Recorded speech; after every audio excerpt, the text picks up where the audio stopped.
अरे, क्या तुम जानते हो कि सूरज को सीधा देखना तुम्हारे लिए अच्छा नहीं है? ठीक है। ठीक है। तो आपको याद है कि एक बार सूरज ने कहा था कि एक दिन ये सुर्ख देव बनकर हम सबको निगल जाएगा।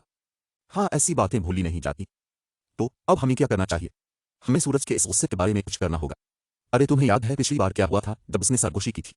बहरहाल, माजरत, लेकिन मैं हम सबको और इस पूरी दुनिया को तबाही से बचाने की कोशिश कर रहा हूँ।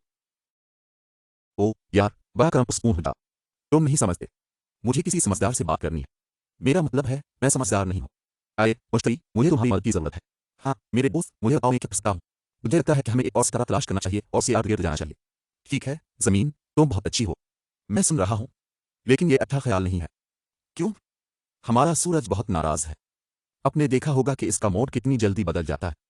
वो बगैर बात किए सुलह फेंकता है और हमें खत्म करने की धमकी देता रहता है। जी मैं समझ गया हूँ। लेकिन यह हमारा बेहतरीन ऑप्शन है। बाकी सितारे भी एक ना एक दिन सुर्खदेव बन जाएंगे। या आप सपरनोवा कह सकते हैं। अब मुझे सपरनोवा की याद ना दिलाएं। हाँ हाँ, लेकिन हमारे सूरज के अलावा और भी मुतबादिल होंगे। ठीक है। ठीक है। चलो मान लेते हैं कि अगर हमें कोई नया सितारा तलाश करना पड़े तो करीब तरीन सितारा 4.35 नूरी साल दूर है। हम वहां तक पहुंचने तक जिम जाएंगे। खास तौर पर अब बेहतर होगा कि हम यहां एक और सूरज बनाने की कोशिश करें। एक नया सूरज बनाने की कोशिश करें। हाँ।